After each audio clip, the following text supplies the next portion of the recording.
I want to let you know that 2023 is our year of working. Is our year of getting busy. None of us shall be without something to do. Which means you got to do something, and not only do one, do 3, 4. Now I want you to know that when God created Adam, he said to Adam, I give you the wealth and the treasures and the rivers of the earth. And he said to Adam in chapter 2 of Genesis, he said, Adam, I give you the 4 rivers, the Pishon, Gishon, Tigris and Euphrates. And he says, in between the river Tigris and Euphrates, I've put a store place of gold and silver. He says, you'll find gold in a villa. I pray that may God open your eyes to dig the golds. May you receive gold. Declare, I shall handle gold. I shall handle gold in Jesus' name. Now remember, God is a worker. If God is a worker, you have no reason why you cannot work. You have no reason. In Genesis 2 chapter 2, Genesis 2:2, Genesis 2, if you can throw that scripture, just move with me. It says, and on the 7th day, God ended his work, which he had done. He rested on the 7th day from all his work, which the Lord has done. Which means God is a worker. If God is working and is resting, then this year we shall work and rest. We shall work and rest. Now somebody said to me, it's only the poor that do not rest, because they are in the pursuit to seek for money, which they can never find. Did you ever know that? It's only the poor that do not rest.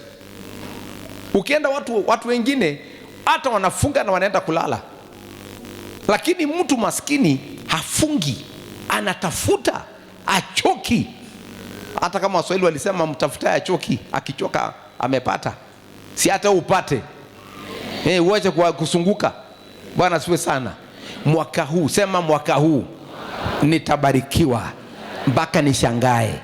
Sema tena, mwaka huu nitabarikiwa mpaka nishangae. That shall be your story. Because God says in this year we are not going to enter the season. Now you may have excuses. I know some of us will say, you know, in 2022 I was cut. In 2021 I was cut. Hata biashara yangu ilikatwa. Mimi nimekatwa miguu. You may have many. Let me tell you. Hata mti ukikatwa unamea tena. Na hata kama ulikatwa si utamea tena. Sema mwaka huu nitamea tena. In Job 14:7, the Bible tells us that even the tree, a trunk that have been cut, will rise again, will sprout again. And for there is hope. Sema, there is hope. There is hope for a tree. If it is cut down, that it will sprout again, and that its tender shoots will not cease. That means even if you failed in 2022, you will succeed in 2023.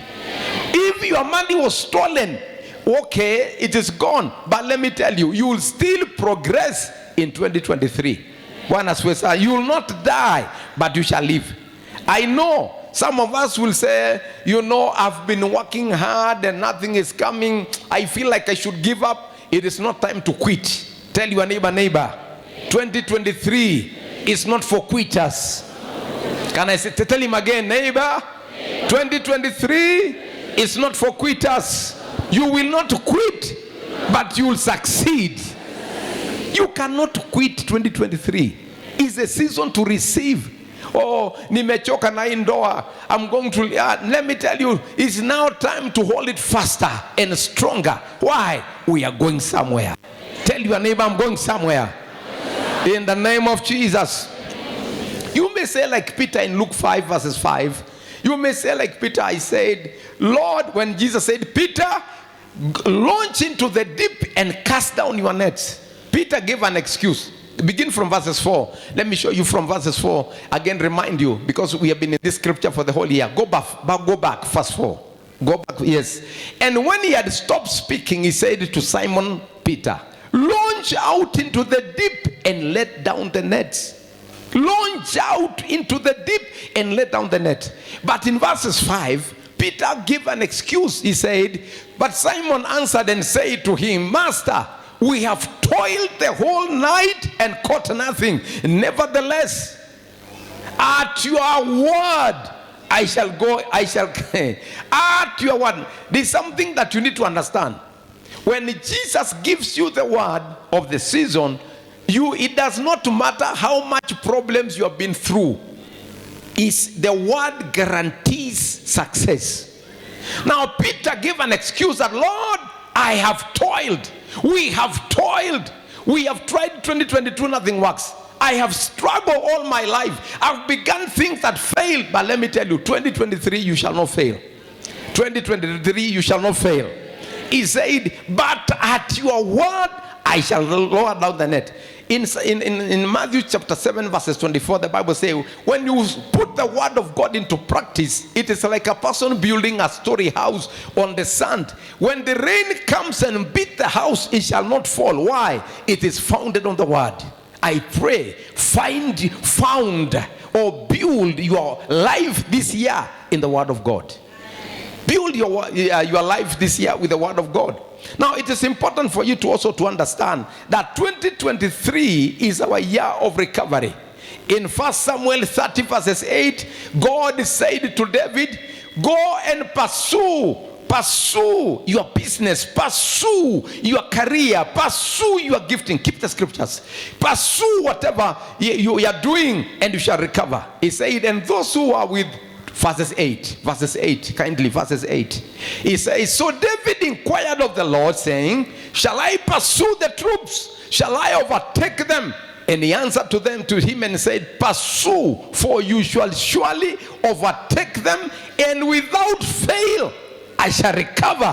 Whatever you lost in your life, you shall recover. And you know, I prophesy to somebody, what you have lost for 20 years, you shall recover this 2023. Whatever you lost for 10 years, you shall recover 2023.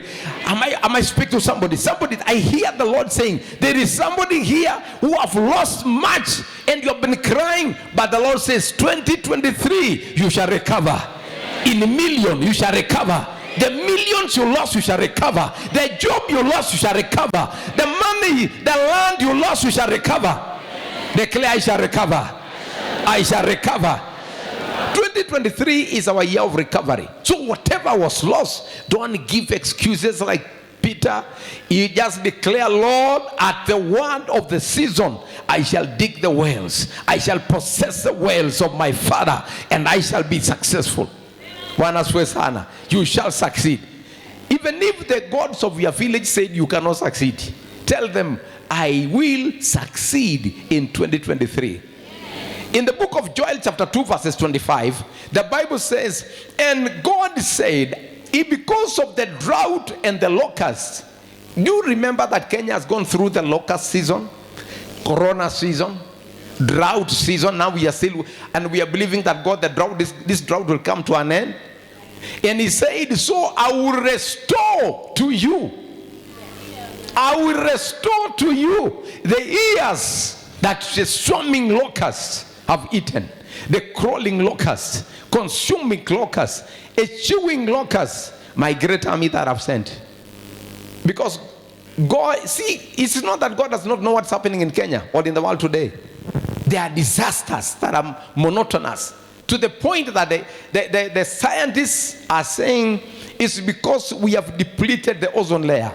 It's because we have cut all the trees. Let me tell you, famines have been there from the beginning of the Bible. Since the earth began, famines have been there. We have references that the Bible refer. The famines of Abraham, the famine in Isaac's time, the famine. We are references of famine. But let me tell you, famines cannot come by man's way of doing things. It's only God who can remove a famine. Can I say that again? It's only God who can remove a famine from a nation. People may be going through a famine, but if God chooses you, you will never feel the famine. Even if they increase fuel to 300, you'll still fuel your car.